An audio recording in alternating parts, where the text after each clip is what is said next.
ഇനി ഇവിടെ നിന്ന് അങ്ങോട്ട് നമ്മുടെ ഡ്രീം ഡെസ്റ്റിനേഷൻ ആയിട്ടുള്ള ഹിമാചലിലേക്കാണ് യാത്ര. ബനിക്കേറ്റിലേക്കാണ് ഞാൻ ടിക്കറ്റ് എടുത്തിരിക്കുന്നത്. രാത്രി തന്നെ അവിടുത്തെ റൂമൊക്കെ സെറ്റാക്കി. പിറ്റേ ദിവസം രാവിലെ കാണുന്ന കാഴ്ചയാണിത്.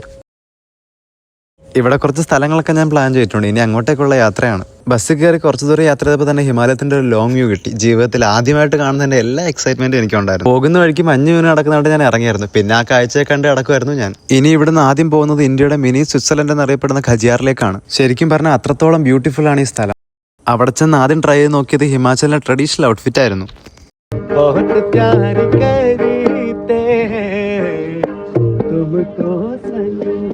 भाई साहब इसका नाम क्या है? इसका सब रुवाना और इसका खंजरी.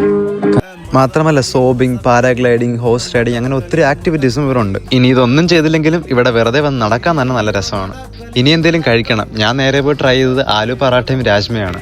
ഇനി ഇവിടുന്ന് അടുത്ത സ്ഥലത്തേക്ക് പോകണം. സമയം വൈകുന്നേരം ആയതുകൊണ്ട് ഇതുപോലുള്ള കാഴ്ചകളൊക്കെ കണ്ട് യാത്ര ചെയ്യാം. ഇതാണ് ഡെൽഹൌസിലുള്ള സെന്റ് ജോൺസ് ചർച്ച്. 1863 കൊളോണിയൽ കാലഘട്ടത്തിൽ ബ്രിട്ടീഷുകാർ നിർമ്മിച്ചതാണ് ഈ ചർച്ച്. ഇവിടെ വന്ന ഉറപ്പായും ഒരു calm and divine feel experience ചെയ്യാൻ പറ്റും. ഇനി അടുത്തായിട്ട് പോകുന്നത് ഇൻഡോ ടിബറ്റൻ മാർക്കറ്റ് ഒന്ന് എക്സ്പ്ലോർ ചെയ്യാൻ വേണ്ടിയിട്ടാണ്. ഇതാണ് നമ്മുടെ ഹിമാചലുകാരുടെ ട്രഡീഷണൽ ക്യാപ്പ്. ഇത് മാത്രമല്ല, നമുക്ക് കണ്ടാൽ മനസ്സിലാവുന്നതും മനസ്സിലാവാത്തതായിട്ടുള്ള ഒത്തിരി ഐറ്റംസ് ഇവിടെ വാങ്ങാൻ കിട്ടും. എനിക്ക് ഈ കഫേയുടെ ആംബിയൻസ് അങ്ങ് ഇഷ്ടപ്പെട്ടു. അവിടെ നിന്നൊന്നും കഴിച്ചില്ലെങ്കിലും തൊട്ടടുത്തുള്ള കടയിൽ പോയി ഞാൻ ഒരു തന്തൂരി ചായ ട്രൈ ചെയ്തായിരുന്നു. രാത്രിയായപ്പോഴേക്കും തണുപ്പ് സഹിക്കാൻ പറ്റാതായി. പിന്നെ അങ്ങനെ തീയൊക്കെ കാഞ്ഞിരിക്കുകയാണ് ഞാൻ. അവിടുന്ന് നേരെ പോയി ഫുഡൊക്കെ കഴിച്ച് ഞാൻ റൂമിലേക്ക് പോയി. Okay, bye, take care.